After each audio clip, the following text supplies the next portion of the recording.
جلیل اینطوری نیست. هرچی در میاره برای تو و سمین خرج میکنه. مثل این رسول نیست که هرچی در میاره اول برای هزینه‌های خودش خرج میکنه، بعدش میخواد پیش دوستاش کم نیاره و جلوی اونا میخواد پوز بده، بعد هرچی میمونه تو روی زن بچهش میاره. غذای تو هنوز تموم نشده؟ وای خدا، تمومش کن دیگه. سیر کردنش، شستنش، تمیز کردن و نگه داشتنش، اینا رو همش ما انجام باید بدیم، نه؟ اما مثلا مامان بزرگ ازش نگهداری داره میکنه. حالا بیا اینو نگاش کن. 4 روز دیگه که اون پیرزنه میفته و بمیره، مصیبت این میفته گردن ما، مگه نه خواهر جون؟ آبجی آرومتر بگو، همه میشه. چرا آرومتر بگم؟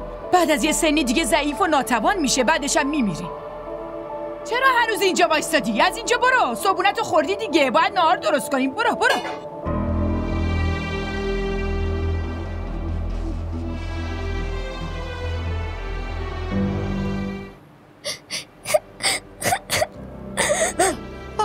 وای، چی شده دخترم؟ نکنه روح دیدی عزیزم ها؟ بگو، یه چیزی بگو، حرف بزن.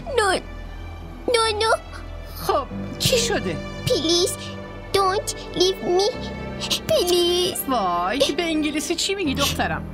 به زبون خودمون بگو. ماما بزرگ، منو تنها نذارین لطفا. نخیر دخترم، چرا تنهات بذارم؟ حالا چرا این حرفو میزنی؟ شما فردا میمیرین. چی داری میگی؟ خدا نکنه، کی اینو گفت؟ ماما چی شده ماما؟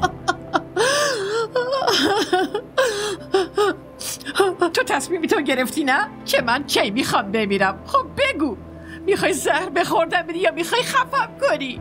مامان این چه حرفیه که داری میزنی؟ حرف نیست پسرم، حرف نیست. این آخرین کلمات منه. فردا این صدا برای همیشه خاموش میشه. وای مامان کی اینو بهتون گفته؟ زنهای شما دوتا.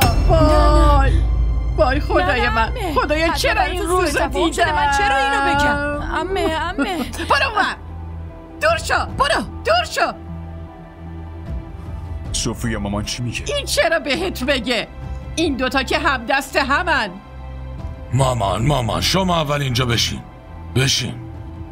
حالا بگین چی شده؟ اصلا کی گفته؟ این گفته. نه آقا رسول، من نگفتم. من به چی دارین میگین؟ داره میگه که نگفته. مامان که این حرفو زده؟ خب بگین دیگه. میگم حاله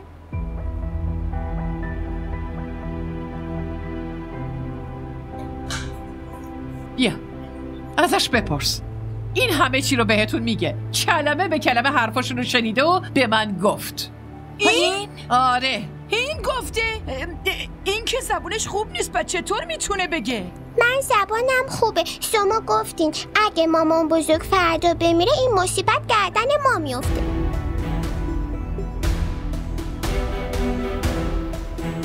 دیدی؟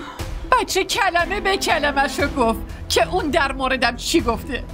و رسول، من تا امروز فکر میکردم که این فقط از من خوشش نمیاد، اما در مورد تو هم یه چیزایی گفته که من نمیدونم چطوری بهت بگم. بگو عزیزم، بگو. اینو گفته بودیم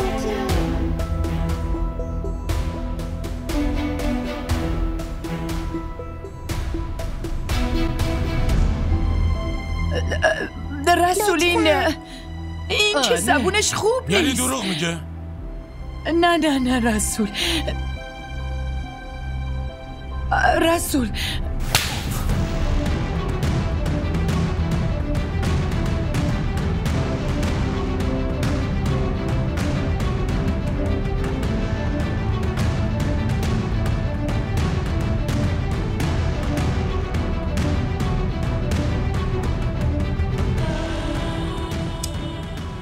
نه به خاطر تو نیست عزیزم، تاوان اشتباهات خودش رو داره میده. آره بیا بریم اتاق خودمون.